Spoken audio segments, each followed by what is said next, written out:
Салам достор, биздин каналга жазылыңыздар. Башкалар көрсөтпөгөндү биз көрсөтөбүз. Дин эгер толук аткарылып, туура түшүнүлө турган болсо, биздин бардыгы ырайым мээрим. А динин ырайымдуулугу, урматтуу бир тууганым, бир нерсеге чектелбейт. Мына кечээ уран боюнча азыр чыгып атат. Ошол боюнча чыккандан мурда бир аз сүйлөгөнбүз. Шарият өкүмүн айтып берсе, кээ бир адамдар молдоке молдочулук кылып дин деле сүйлөй бербейби деп айтып атат. А бирок ал жерде сүйлөп аткандар кыргыз тилчи мугалимдер, журналисттер, жөн эле башка бир доктурлар, эми доктур дагы макул дейт, кичине зыян пыян бир нерсени билиши мүмкүн. Башка бир кесиптеги адамдар дагы жүрөт. Физкультураны окугандар, же болбосо мисалы үчүн сүрөтчүлүктү окугандар арасында молдолор дагы жүрүп атышат да. Ал маселе эмес, маселе алар динди ошол мечит жана намазга эле байлап койгондугунда туруп атат да. Кудай Таалам "Ва ма арсалнака илля рахматан лил аламин" бүтүндө ааламдардын бардыгына ырайым мээрим кылып жөнөттүк дейт. Бул деген пайгамбардын сүннөтү. Дин бардык ааламга тиешелүү болот. Инсандарга, жиндерге, периштелерге, биздин жаратылышка, биздин айылына чөйрөбүзгө бардык нерсе диндин үлүсү түрдө болуш керек. Дин ошолордун бардыгын бактылуу болгонун камсыз кылат. Дин намазды айтыш керек, никени кыйыш керек, жаназаны окуш керек деген бул советтер доорунда канат куйругу кырк кылган дин, урматтуу бир тууганым. Дин туура адиске буйрук берет, адис караш керек. Бирок жалпы эрежелерди айтып берет. Ошондо биздин айткан сөзүбүз эгерде ынсаптуулук менен ачуу калтырбай сүйлөгөн адам болсо, биз эмне айттык? Бизден сурашты сыкөлдөн чалып, митингге чыксак болобу жокпу деп. Мен айттым, биринчи маселе биздин жаратылышыбыз так сакталыш керек. Жаратылыш бузулбаш керек. Көздү арч, чылпакты арчайын деп көздү оёбаш керек деген сөздү айттым мен. Дайыма эле митингге чыкканда митингди биринчи орун катары көрүп албаш керек.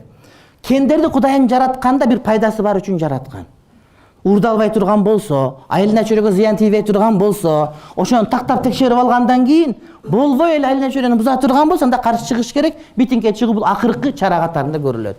Бирок ошого чейин кээ бир адамдар айтып атышат, бул деген зыяндуу эмес, балан түкүн деп.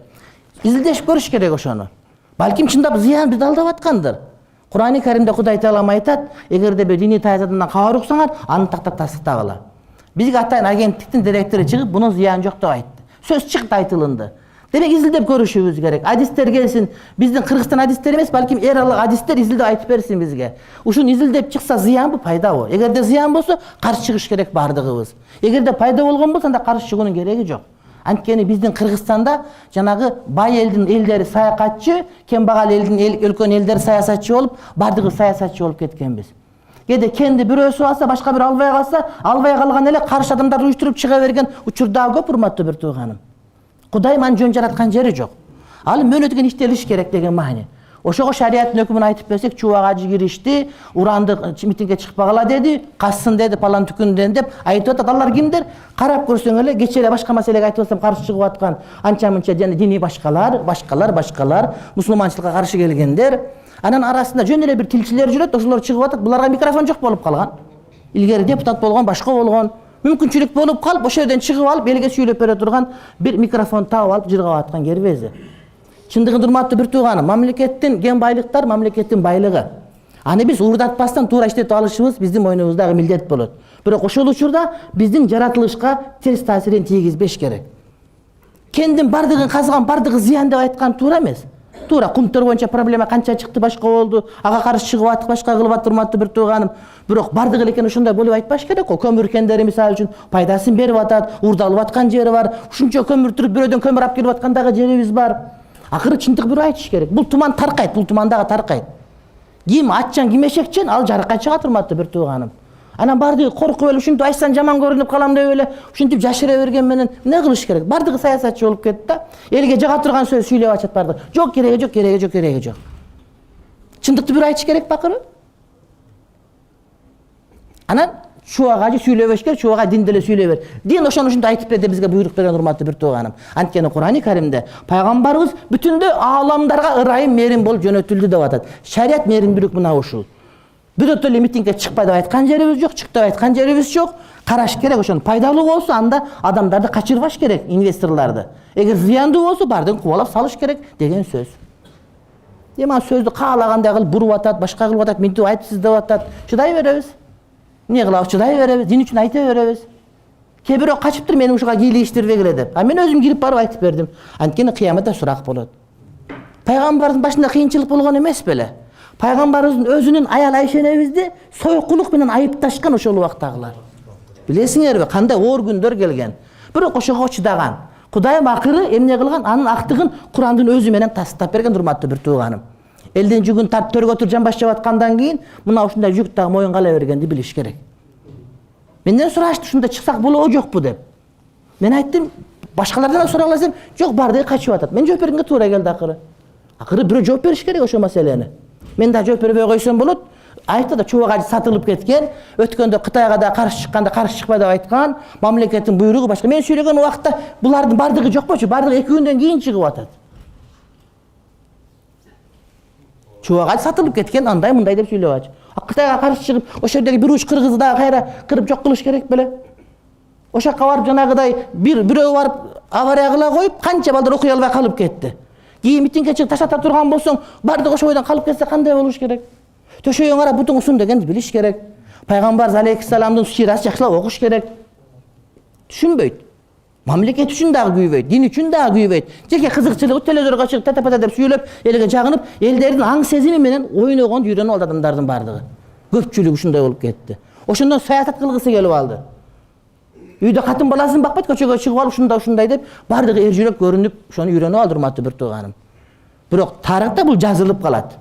Бул убакытта өтөт, чындыгына чыгат. Ошондо маселе, урматтуу бир тууган, кайрадан айтылат.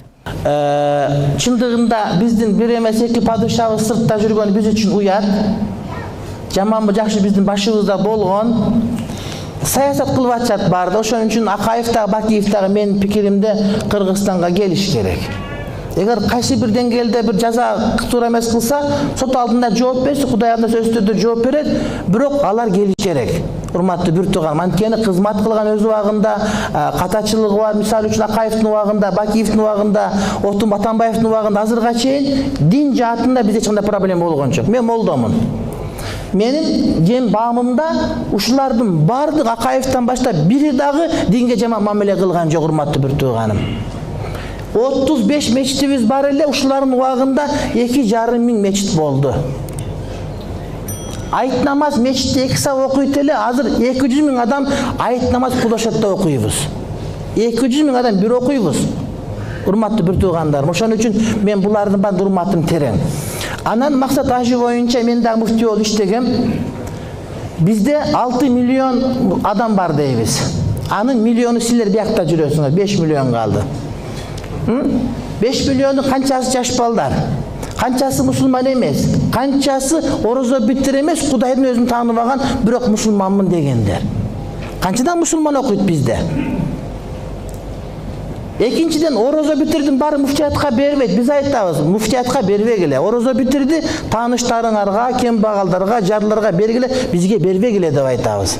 Анан бере турган жер таппай калсаңар, атайын сандыкка таштагыл, ошону чогултуп, анан биз бөлүп беребиз, биз силерге жардам берүү үчүн деген сөздү айтабыз.